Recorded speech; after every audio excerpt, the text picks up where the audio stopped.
pakilala na natin ang ating maging makakasama natin na tutulungan tayong ika nga bulat-latin ang mga bagay-bagay na ito, lalo-lalo na sa usaping pagkalusugan. So, ang ating panauhin sa gabing ito o sa umaga diyan sa atin, kasi siyempre nasa atin, ay hindi na bago sa ating mga kimpapawid. Kasi kung matatandaan natin, lalo na yung panahon ng eleksyon, ay na-guess na rin natin siya at sa kauna-unahang pagkakataon.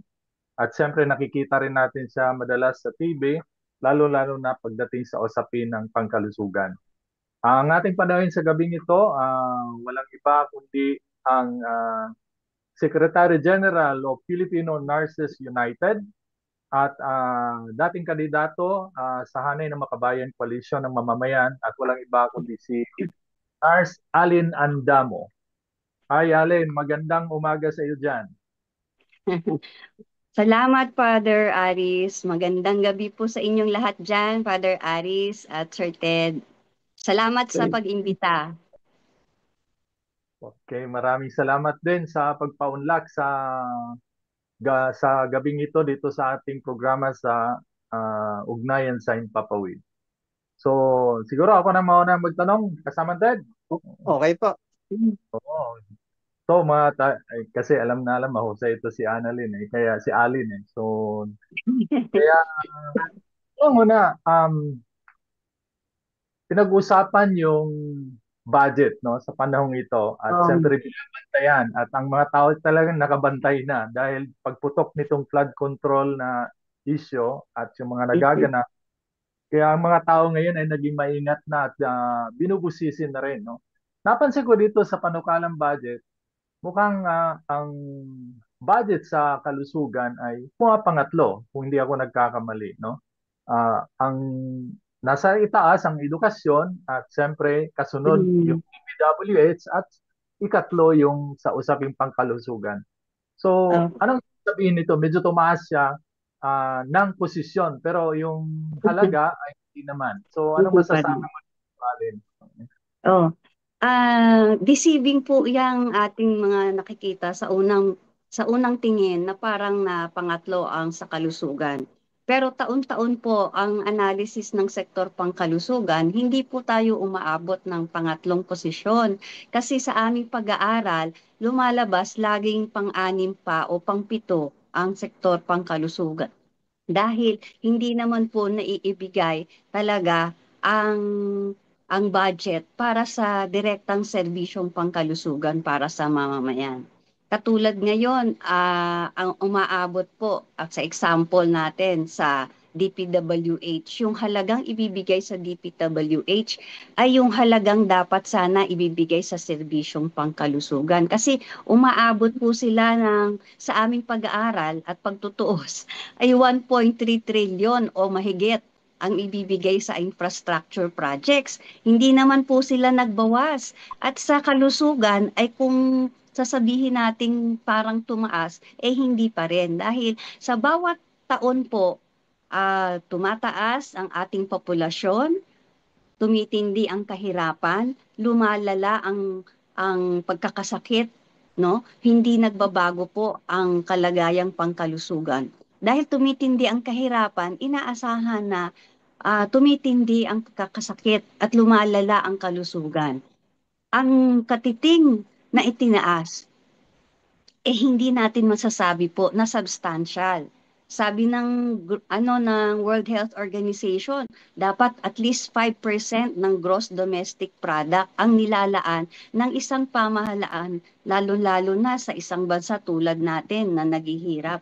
Dapat sa minimum meron tayong 1.3 trillion pesos kada taon. Sa basic pa lang po yun, hindi pa natin pinag-uusapan yung mga komplikadong sitwasyon, komplikadong sakit, sa batayang serbisyong pangkalusugan. Lumalabas po, hindi tayo umaabot ng 2% ng gross domestic product. Kasi po, wala pang 300 bilyong piso ang ilalaan sa kalusugan. Kagaya nung taong 2025, imbis na dagdagan, binawasan pa po tayo ng 30 billion pesos sa kalusugan. At kaya itong sa 2026, nakakagalit kasi sabi nga po ng ating mga makabayan bloc legislators na ang 2026 ang pinaka-corrupt na budget po sa history. Mhm. Despite na itong, opo, kahit sinasabi na grabe yung iskandalong nangyari, pumutok na issue ngayon, pero ganun pa rin kakapal ang mukha ng ating mga legislators na inapprove po nila sa lower house sa 2026 ang hindi makataong budget. At sa particular po sa kalusugan, inaasahan natin na lalong lalala ang pagtataas ng presyo ng mga singilin sa ating mga ospital, particular po sa mga public hospital. Kasi po maraming pagbabawas sa ating mga public hospital at sa ating pong halimbawa sa PhilHealth po noong 2025, yung subsidy na 74 billion pesos ay hindi po nila ibinigay. Ano po, tapos ay kinuha ng National Treasury yung 89.9 billion pesos. So, nagsabi po si Pangulong Marcos Jr. na ibabalik daw niya ang 60 billion pesos. Salita pa lang po yon. Wala pa po sa realidad. Kaya sinasabi natin, nasaan na yung 29.9 billion pesos? At yung sinasabi na isosoli daw po ang 60 billion pesos, nasaan? Dahil ba sabi nila lalaanan daw nila ang PhilHealth para sa taong 2026. So it remains to be seen. At sa bawat araw, meron po tayong mga kababayan na namamatay na hindi pa naman dapat kung meron sanang sapat na serbisyong pangkalusugan at suporta mula sa pamahalaan. Kaya tayo po ay nag-aalala ng lubos dahil hindi pa rin po prioridad ang kalusugan ng mamamayan. Katulad ng mga nakaraang mga taon at nakaraang administrasyon. Kaya tayo po ay nakabantay pa rin at nagpoprotesta dahil ang kalusugan ng mamamayan ay magsasuffer pa rin po sa darating na taon dahil dito sa napakakonting budget na ilalaan ng ating pamahalaan at ito nga po pumutok pa ang issue ng korupsyon na inexpose mismo ng DOH Secretary Herbosa na nakakagalit dahil yung sinasabi po nilang super health center sa gitna po ng pandemya nilaanan nila ng budget pero hindi po nagamit ng tama at yun nga po ang napakalaking usapin. Nasaan napunta ang bilyones na piso na dapat sana napunta sa kalusugan? Kaya nga tutuusin sabi nga nung ng secretary ng health, di ba? Marami namang naipatayo pero hindi naman pala operational yung mga yung mga center na yon.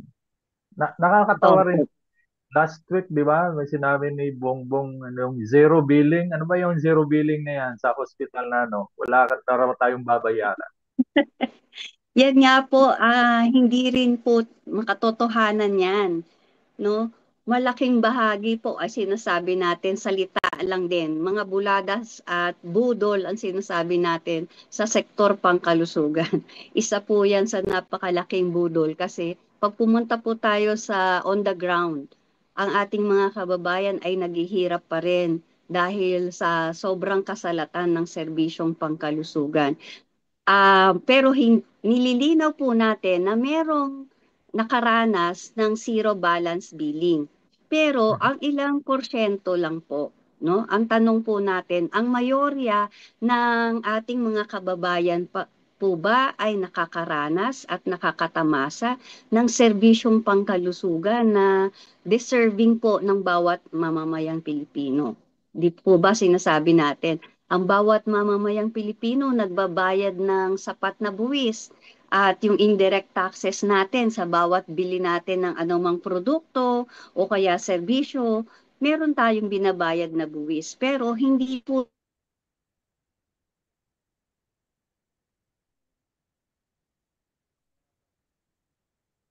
Ba't nawala? No, hindi. Alin, hindi ka na namin marinig. ba't kaya nawala? Yan, yan. Ayan, meron Hello? na ulit. Sige, Ayan, sige. ayan. Saan po ako naputol? Marami po bang na ano? Hindi naman. Hindi ko alam. Hindi ako. Ayan. Wala pang isang minuto Ayan. yun. Opo, Ang isang example po, nung isang araw lang ay nandun kami sa isang pampublikong ospital. Meron kaming nakausap at nakakalungkot at nakakagalit.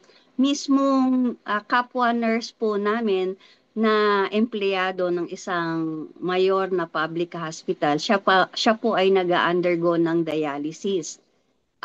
Siya po nagkakasakit siya at matagal na siyang nagdadialysis at kahit merong deklarasyon ang ating Pangulo na merong zero balance, kailangan siyang mag-shell out ng mismong pera niya na 1,400 kada dialysis. O pag sinabi na, ay hindi, covered naman yan ng PhilHealth. Pero hindi po lahat ng pasyente natin nako-cover ng PhilHealth. Kasi meron po palang klase ng dialysis machine na masasabi natin kung libre at saka may limited pong number of dialysis sessions lang ang covered sa ating mga pasyente. Ganon din po sa mga cases or klase ng sakit. Dapat magsaswak ang case rate mo doon sa sakit mo. So, hindi po lahat ng klase ng sakit ay covered ng PhilHealth. At yung porsyento, halimbawa po ng hospital bill, hindi covered 100% ng PhilHealth. Kaya sinasabi natin na ang PhilHealth po o Universal Healthcare Law, hindi siya ang solusyon sa problema natin na matagal na pong minumungkahi ng sektor pangkalusugan na magkaroon ng sapat na dagdag sa budget pangkalusugan at ang budget po natin, idiretso natin sa ating mga public hospital para kahit sino mang mamamayang Pilipino pag pumasok sa emergency room or sa outpatient department, hindi na kailangang tanungin na ang daming requirements na dapat na-comply mo.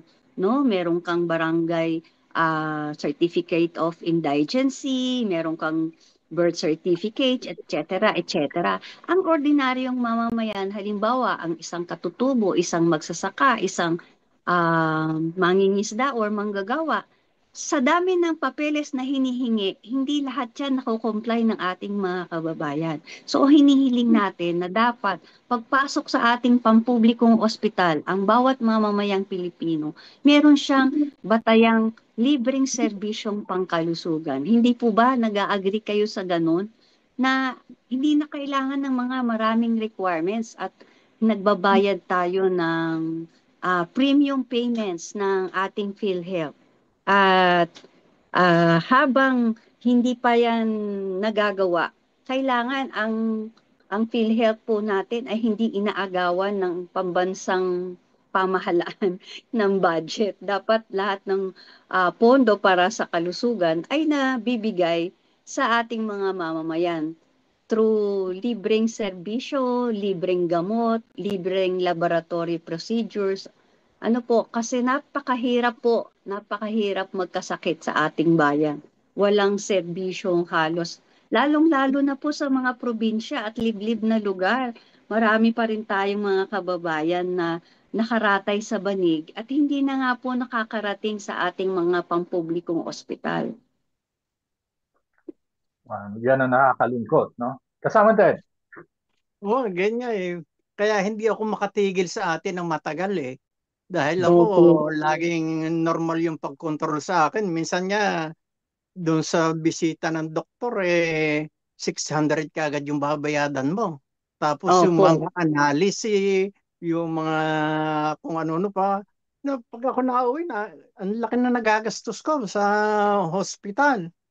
Oo, Kaya Tama. kung ikaw naman ay doon pipila sa public hospital, ay baka patay ka na, hindi ka pa nagagamot.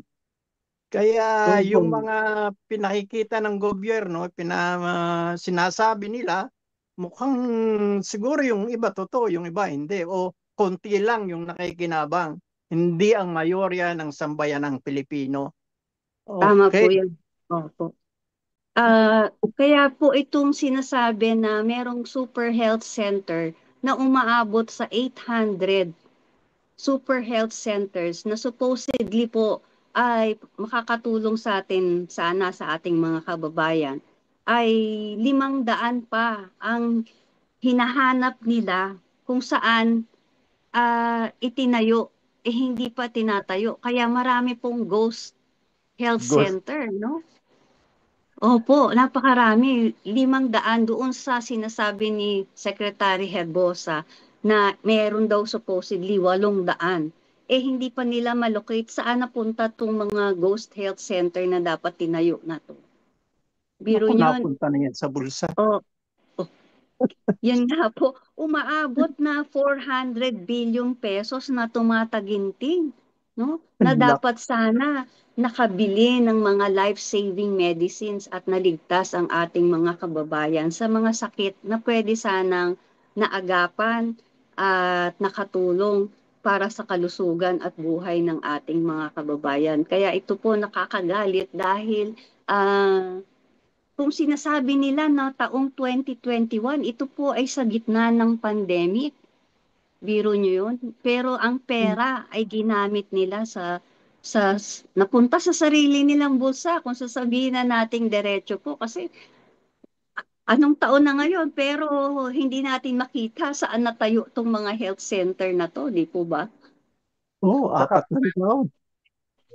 kung may tayo man, hindi pa tapos siguro. At Hindi kung pa tapos. Totoo po tapos yan. naman, sa Oo, mga operation, walang gamit at walang mga doktor. Ano klaseng Opo. health center yan? Oo, paano natin aasahang tatakbo ang health center? Walang laman. Walang Mhm. gamot, walang supplies, walang equipment, walang health personnel tulad ng nurse, doktor, midwife at iba pang manggagawang pangkalusugan. Hindi naguhugas kamay po ang ating DOH kasi kung tayo po ang halimbawa tayo po ang nag-abot ng pera. 'Di ba dapat sisiguruhin nila na tumatakbo ang health center na ito. Hindi pwedeng maghugas kamay ang ating departamento sa kalusugan na wala silang kinalaman dyan at wala silang kasalanan. Hindi po ba? Ito ay napakalaking neglect sa karapatan sa kalusugan ng ating mga kababayan. Nasa gitna ng maraming kababayan natin ang nagkakasakit ng mga sakit na maiiwasan naman at dumudulo sa pagkamatay o pagkawala ng ang kanilang buhay. Hindi po ba napakalaking kasalanan ito sa ating mga kababayan? Ano po? At maraming nurses ang hindi nabibigyan ng sapat na sahod at pagkalinga din, no? Kaya ho kami ay sobrang pagsasakripisyo dito sa ating bayan na sobrang hirap na hirap ang ating mga doktor at nurse dahil sa sobrang understaffing. Halimbawa po, ang isang nurse nag-handle ng 30 hanggang 50 pasyente sa kada shift na dapat sana, sabi ng DOH, ang standard natin, isang nurse ay maghahawak lamang ng 12 pasyente kada shift sa ating mga public hospital. Pero bakit nangyayari itong pagpapabaya sa ating mga nurse at doktor? Dahil yung pera po na dapat na bibigay sa ating mga public hospital ay nakukurakot. Hindi po ba? Kaya tuloy, yung sinasabi niyong mahabang pila, totoo po yan. 2:00, 3:00 ng madaling araw, nakapila po ang ating mga kababayan sa ating mga public hospital. Hindi lang po sa isang ospital yan, sa napakaraming ospital. Dito po sa Kamaynilaan, kung iisipin niyo po, lalo na sa ating mga probinsya. Dahil po nung kami ay nangampanya nung panahon ng eleksyon, nakita namin sa city ng Baguio, sa Davao City at iba pang syudad sa probinsya, di lalo na po sa ating mga liblib na lugar na ang ating mga kababayan ay hirap na hirap dahil sa sobrang kasalatan ng serbisyong pangkalusugan na dapat sinisiguro ng ating Department of Health. At ito nga pong pumutok na issue ng corruption ay talaga namang nakakagalit dahil dapat yung katiting na perang nilalaan ng gobyerno natin, hindi pa nakakarating sa tunay na serbisyo sa ating mga kababayan. talagang talagang may panlilin lang. Kasi, di ba, kung maririnig natin lagi sa tuwing electoral campaigns at laging bit-bit nila siyempre yung issue ng kalusugan. No? Ayun ang lagi nilang pinangalandakan na ang serbisyo sa Tama. kalusugan. Pero matagal na yun hanggang ngayon, yun pa rin ang rhetoric nila hanggang ngayon, hindi pa rin natutupad. So, maganda yung interesado ako na mas mapalalim pa natin yung solusyon na yung na imungkahi na sa halip na idadaan pa sa isang ikang third party na no, gaya ng PhilHealth na isang insurance company, bakit hindi na lang idiretso yung pera na yan sa mga hospital? Kasi naalala ko rin noon, actually, bago pa ako tumuho dito ng Italia, dati po ako administrator ng hospital, isang Talaga private. po. At laging problema namin, ito'y nasa ano, sa bandang Visayas. Ang laging problema namin nung panahon na yon, bagamat PhilHealth accredited hospital kami, yung claims mo ay napakatagal mong makuha. Kaya yung aming mga Tama. doktor, hindi rin pinapatungan nila yung ika nga yung presyo ng serbisyo. Presyo. Opo. Matagal, matagal namin may claim buwan ang dadaanan, ilang buwan pa So Totoo po. nagreklamo si doktor. Yan. Kaya Opo. pinag niya, kahit anong pakiusap namin, wag naman pong ganun. Pero dahil nga nasa malayo kaming lugar, ang pag kulang na kulang yung mga doktor, pag hindi mo rin siya ika nga sasakyan, aalis din sa sayo, wala na rin magbibigay ng servisyo, no? Totoo po yan. Alam niyo, Father, hanggang ngayon hindi pa yan nasusolusyonan. Bilyon ang utang ng PhilHealth sa ating mga private hospital. Bilyon. Di ba Nung yan, nagpunta, nung punta 2000, kami ng Bicol, ganyan. Opo. Hanggang Bilyon ang ngayon. utang, pero Nagiging bilyon ang source, kinukurakot. opo. Yan po, meron ding source of corruption sa PhilHealth. Pera rin ng taong bayan niya, nakukurakot din diyan sa isang institusyon na nagsusweldo sa dami ng top executives at nagbibigay ng malalaking bonuses. At na-expose din po yan, no? Merong mga ghost patients din po. So, sino ang gagawa din po niyan, di po ba? So, mababawasan din sana ang source of corruption kung wala tayong isang government insurance institution na dapat sana dediretso na ang pondo ng bayan sa ating mga public healthcare facility. yun yung natin. Kasama natin. So mga nangyayari pong ito dito sa Department of Health, ano naman po ang ginagawang pagkilos o pagtulong ng FNU upang matulungan ng ating mga kababayan na maiparating sa kanila ang nangyayaring katiwalian sa Department of Health? Bali po, una-una yung Filipino Nurses United po ay isang pambansang labor association ng mga nurses. Kami po ay nangunguna doon sa pagdala ng usapin ng labor rights ng ating mga kababayang nurse. Sa usapin ng dapat taasan ang sahod ng mga nurse, ang aming demand sa ngayon ay yung 50,000 pesos entry salary at sana magkaroon ng massive hiring ang ating pamahalaan para matugunan ang malala at matagalang problema po ng understaffing sa ating mga pampublikong ospital at sana ay ma-hire ang ating mga gawing regular, ang ating mga contractual na mga nurse. Ang dami po nating mga nurse na job order nurses. No po, minsan 3 buwan hanggang 6 na buwan lang ang kontrata nila sa ating mismong mga public hospital, lalong-lalo na sa local government units. So, ang dami-dami po nating usapin sa mga nurses na hindi po natutugunan ng ating pamahalaan na nagtutulak lalo sa ating mga nurse na lumabas ng bansa dahil po usapin ng buhay at kamatayan o survival ng kanilang mga pamilya ang hindi pagtugon sa mga batayang issues ng ating mga nurse. Ano po, dito naman sa usapin ng corruption, tayo po ay patuloy na nakikiisa sa ating mga kababayan para ipaglaban po ang karapatan sa kalusugan.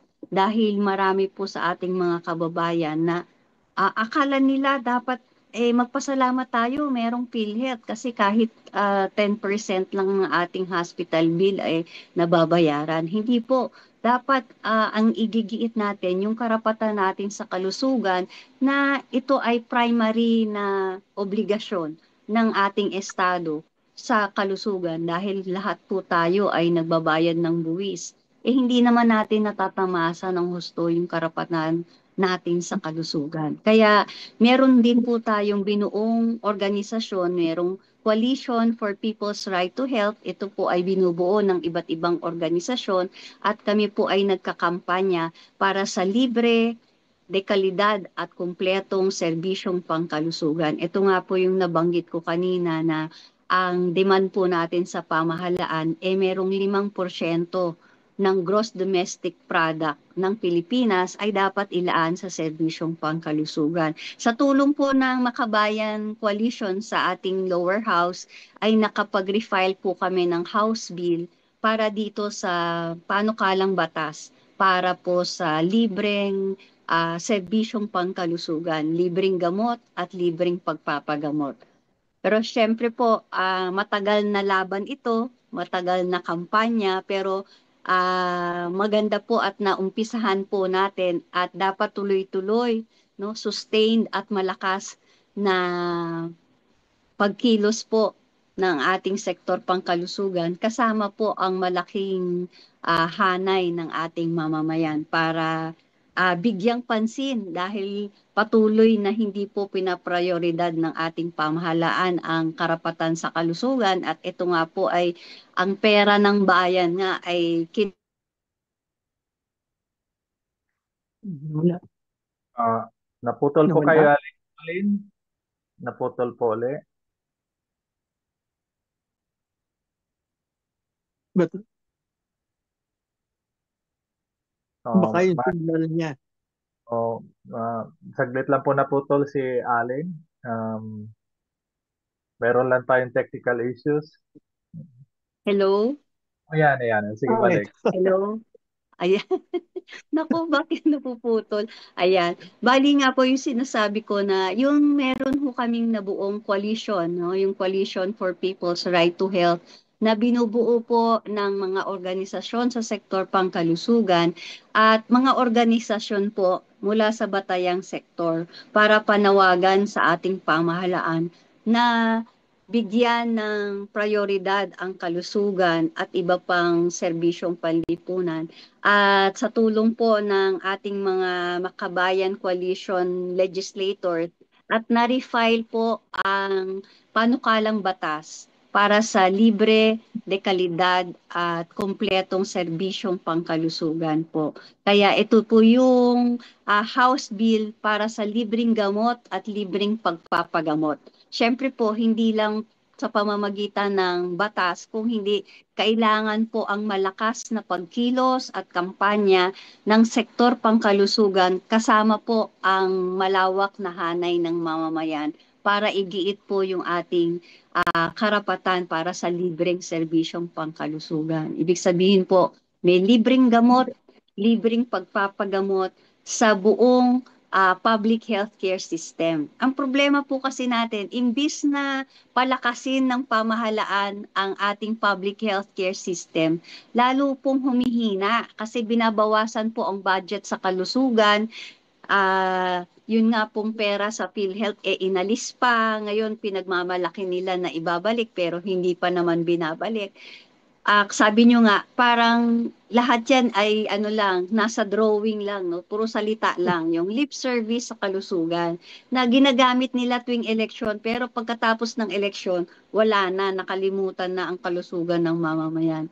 Kaya kailangan po yung tuloy-tuloy natin na pagmumulat sa mga tao na may karapatan tayo sa kalusugan at dapat tuloy-tuloy po, no, ang demand natin sa estado na obligasyon nila yan primary obligation po ng pamahalaan yan na siguruhin na ang bawat mamamayang Pilipino ay hindi mamamatay sa karaniwang sakit at naiiwasang sakit. No, marami po sa ating mga kababayan ang namamatay sa mga sakit na naaagapan sana kung meron talagang pagkalinga, no, at atensyon mula sa ating pamahalaan. At kitang-kita po natin kahit ito sa ating mga health workers at mga nurses na napapabayaan po, hindi nabibigay ang mga nakabubuhay na sahod, hindi natutugunan yung understaffing. Kaya kahit sa panahon po ni Marcos Jr., no? Merong corruption sa kalusugan. At kahit sa panahon po ni Duterte, yung usapin ng Pharmaly, no, nakakagalit po na sa gitna ng pandemya nagawa nila itong matinding korupsyon sa kalusugan. At ang pinag-uusapan po natin hindi lang milyon, bilyong piso po, no? Halimbawa yung sa Pharmaly po, hindi bababa sa 10 bilyong piso ang nakuhang kontrata ng Pharmaly. Overpriced naman po yung PPEs na sinabi nila, na pinrocure nila, na dapat agad-agad na naibigay sa ating health workers. Pero hindi agad na ibigay. Nung panahon po ng pandemya, ang FNU at iba pang mga private organization po at organisasyon ng mamamayan ang nag-donate sa ating mga nurses, doktor at health workers para meron ho silang protective equipment laban sa COVID-19. Yung panahon na yun pala, nagtatawaran sila, no? Nagne-negotiate sila sino ang magkukupo ng mga malalaking kontrata para magkapera sila. At nalaman natin na ang Pharmaly na napakaliit lang ng paid up capital nila, relatibong bagong kumpanya. Pero sila ang nakakuha ng bilyon na kontrata para sa PPE na yon. At ayun na nga po, nakapagkurakot sila. Ibig sabihin, ito pong hindi bababa sa 10 bilyong piso, umabot po yata ng 40 billion pesos na ibinigay ng DOH sa PSDBM para dun sa halaga ng PPE. At kahit mismo po sa DOH Secretary Duque, nagsabi na inutusan po siya ni Pangulong Duterte para yung pera na yon ay ibigay sa DBM na dapat sana nakabili agad tayo ng PPE at nailigtas natin ang maraming mga nurses at health workers laban sa COVID-19. So, yan po ay isang example na dahil sa corruption, marami po tayong mga kababayan at mga health workers ang namatay sa COVID, no? Dahil po itong panahon ng pandemya, imbis na agad-agaran tayong tulungan ng pamahalaan, napakalaking kasalanan na pinabayaan tayo at ginamit pa sa pansariling interest nila para magkapera sila, no po. Yon, talagang dapat maging accountable sila, panagutin sila lahat ng mga sangkot dito po sa corruption. Hindi lang sa panahon ngayon na ni Marcos Jr., kundi kahit sa panahon po ni Duterte at yung previous administration pa, na ang pera ng taong bayan ay ginamit nila para mapayaman ang sarili nila, tapos hindi nagamit sa serbisyong panlipunan tulad ng sa kalusugan. Kaya nga dapat talagang magalit na ang taong bayan at yung galit niya ay dapat transforma sa isang protesta para talagang pakinggan at maisulong yung ano yung tama. Kasi kung tutuusin, no, itong Opo, yung flood control project sa Limbawa na halos 200 bilyong piso ang nakurakot, nakulimbat ng mga buhaya.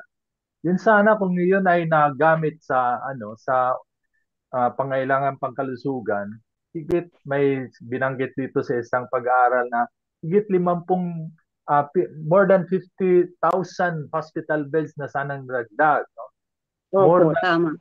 100,000 nurses na sana ang nadagdag, no, sa ating mga hospital ng pampubliko at 63,000 doctors, no, sana rin ang nadagdag. Ang nakal. Opo, Tapos ngayon ang ating kalusugan, ang marami pa sa ating mga kababayan na hindi pa nakakita ng doktor eh.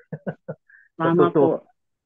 So yun yung medyo nakakalungkot, nakakagalit kasi ang perang ito na sana ang marami na sana na itulungan at naisalbang buhay, napunta lang sa ilang mga gahaman sa ating pamahalaan. So dapat ang taong bayan ay magalit at talagang sumuporta, no, sa mga iba't ibang organisasyon kagaya ng FNU na nagsusulong para sa tunay na karapatan sa kalusugan ng bawat mamamayan. So yun lang yung medyo may comment ko. Kasama Ted, meron kang ano? Eh, yun nga, talagang doon sa sinabi ni Allen, talagang nakakagalit talaga. Ang laki ng korupsyon na dapat ang daming kababayan ang natulungan. And then dahil sa ilang tao lang na binulsa nga yung pera, yun ang nangyari, namatay o hindi na ipagamot. Alam naman natin, pag tayo may hindi malakas ang katawan o hindi magandang katawan, hindi tayo makakapagtrabaho. Kawawa din yung pamilya natin. Tama po. May tanong lang ako, Alin, no? Bakit kaya, alam natin na mayorya ng mga pangunahing sakit ng mga kababayan natin ay mga sakit na pwedeng maiwasan. So, pero nakikita natin sa atong gobyerno, hindi masyadong nagbibigay ng malaking halaga para doon sa prevention, na preventive medicine, no? Mas nakapokus doon sa yung curative aspect ng pangangalaga sa kalusugan, no? So bakit hindi yan ang binibigyan din ng pansin ng ating gobyerno? Sa halip na puro paggagamot ng ating mga sakit. So, sa halip na maiwasan yung pagkakasakit, bakit hindi, kung pwede namang maiwasan, bakit hindi binibigyan ng panahon o halaga itong preventive aspect ng Oo nga po. Ah, sa nature po kasi ng ating sistemang pangkalusugan, predominantly pribado pa din po ang sistemang pangkalusugan, no? Two-thirds po ng ating ospital ay pribado. Mas konti po ang government hospitals. Kaya po ang ating sistema ng pagpapagamot o heavily po ay mas curative ang nangyayari. Imbis na ang gobyerno ay maglaan ng malaking pondo para sa prevention. At kung titingnan po natin, para sa taong 2026, inalis pa po nila ang budget para sa disease surveillance. Ibig pong sabihin nito, para mas maagang ma-detect ano po ang mga sakit na umiiral sa ating mga komunidad. At isa rin pong problema natin tulad ng issue ng tuberculosis, pneumonia, infectious diseases na sakit ng kahirapan. Ano po, hindi kasi nila sinisiguro na yung pong sakit ay mas maiiwasan. Yun po ang ang problema po natin. Mas gusto nila na sige, kailangan natin na ang mga tao ay bibili ng gamot para sigurado na makikita ang mga negosyo, no, sa yung ating mga pharmaceutical companies na dominated naman ng ating multinational companies, no? Tapos yung sinasabi natin, kung ang ah, ating ekonomiya ay sana mas totoong makapilipino, merong tunay na reforma sa lupa, may nakabubuhay na sahod, ito ang dudulo o magreresulta sana na magkaroon ng tunay na kalusugan ang ating mamamayan na hindi naman nila prioridad at sinusolusyonan, no? Kaya sinasabi natin para sa tunay na nutrisyon, dapat nga makita na ang solusyon diyan ay tunay na reforma sa lupa ng ating mga magsasaka, no? Kaya iyon po ay sinasabi natin na sama-samang mga factors o dahilan, no? Yung commercialization ng ating healthcare system, masyadong dependent sa curative oriented, no po. So kaya pinopromote natin dapat mas maging community based ang ating approach sa kalusugan, dapat maging preventive at kailangan mas nakafocus sa pag-aaral para maiwasan ang mga sakit. Pero hindi ito ang nagiging uh, solusyon ng ating pamahalaan. Hindi dahil ang kalusugan po ay hindi prioridad ng pamahalaan at hindi naman sila sinserong may malasakit sa kalusugan ng mamamayan, hindi po nila ito nire-recognize bilang primary approach sa ating problema sa kalusugan. Malinaw sa modelong iyan na ang kalusugan ay hindi kinikilala bilang isang karapatang pantao, kundi isang negosyo. So, iyan yung Tama umiiral. po. Panahon pa nung ni Ramos yung privatization, yung panahon ni Hirap, maraming hospital na gustong i-privatize yung mga public and highly specialized hospital Opo. gusto i-privatize. No? So, ito yung mga ika nga. So, medyo marami pa sana dapat tayong usisahin dito, pero ang ating oras ay matuwid ay alas 10 na ng gabi.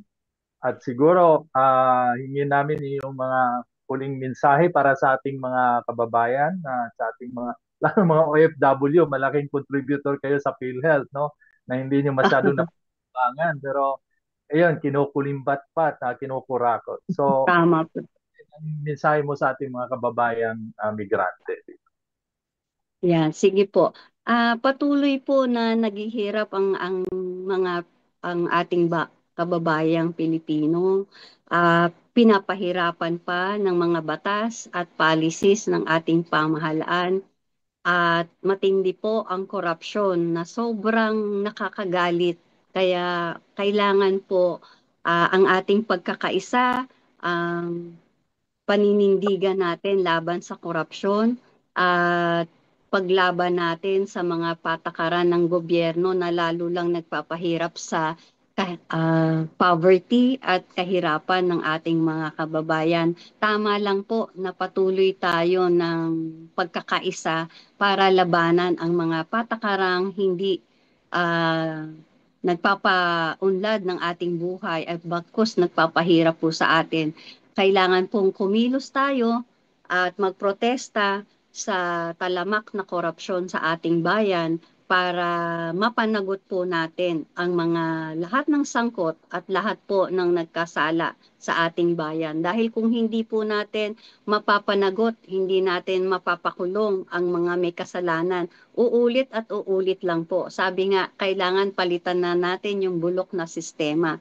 Itong sistema na to nandyan pa ng matagal na panahon. At sa tulong po ninyo, kahit kayo ay nasa labas ng bansa, lalakas po ang ating puwersa. Dahil ang malakas na puwersa po ng paglaban ng mamamayan, ang solusyon po sa ating matagal ng problema na burokrata kapitalismo na ginagawang negosyo po ng mga nakaupo sa pwesto ang pera ng taong bayan. At sila lang po ang nagpapayaman at lalong nagpapalakas ng kanilang kapangyarihan.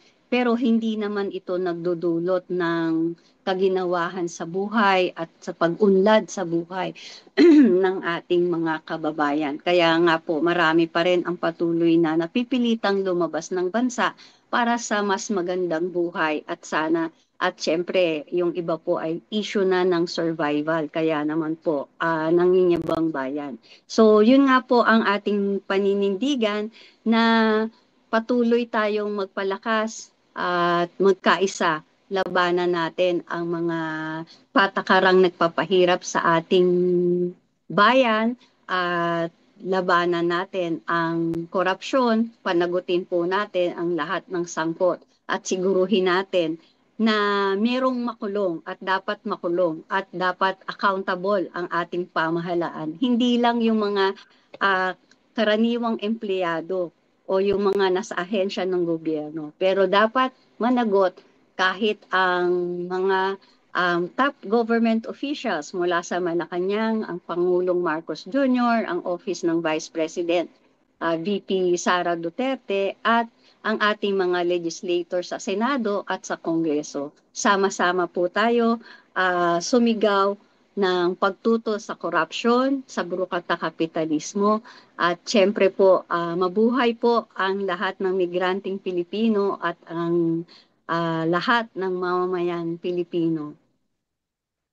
Meron din po tayong imbitasyon sa November 30 para sa isang malakihang pagkilos po laban sa korupsyon. So sabihan po natin ng ating mga kamag-anak dito sa Pilipinas na sumama sa Luneta sa November 30 po, 2025. Ayan, maraming salamat, Alin Andamo, mula sa grupo ng Filipino Nurses United, no? So, ang ating panawagan November 30, mga kamag-anak natin diyan, no? So, huwag niyong kalimutan, ilagay niyo na sa yung kalendaryo, mag-absent na kayo, wala namang pasok pala yan. No? Oo, suportahan At natin yan. Lahat Para na sa linggo atin daw yan. po. yan. Marami pong salamat sa inyong pag-imbita. Okay, Okay, maraming salamat din po.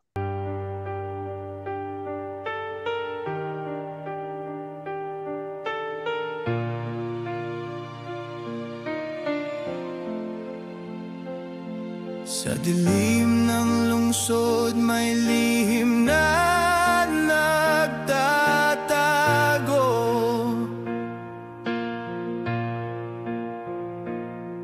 ng mga matay sarado, puso'y laging nagbubulag-bulagan. Ang salita'y pangako, ngunit gawa'y kasinungalingan. Habang kami nagugutom, sila'y may bulsay, puno ng salapin. Gobyernong sindikato, saan ang hustisya? Buhay ng mahirap, ginagamit nyo lang pala. Sa halip na tumulong, ninanakaw pa.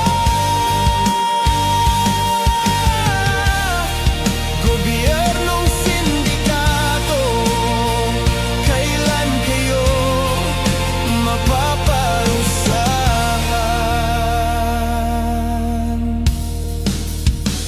Bawat proyekto'y para sa kanila, hindi sa masa.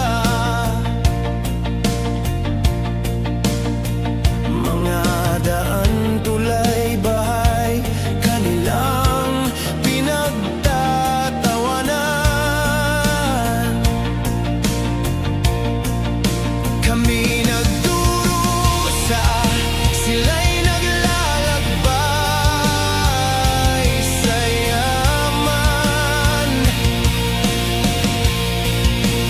Puso ng bayan ngayon'y sugatan dahil sa kasakiman. Gobyernong sindi